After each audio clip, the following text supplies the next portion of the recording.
ওই পাশে তো নদী পার হওয়া গিয়ে লোকে দি লক্ষ্মী পার ইয়া নদী পার হয়ে যাবো নাকি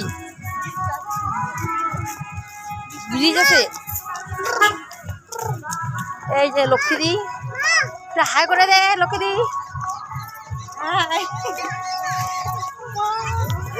সেই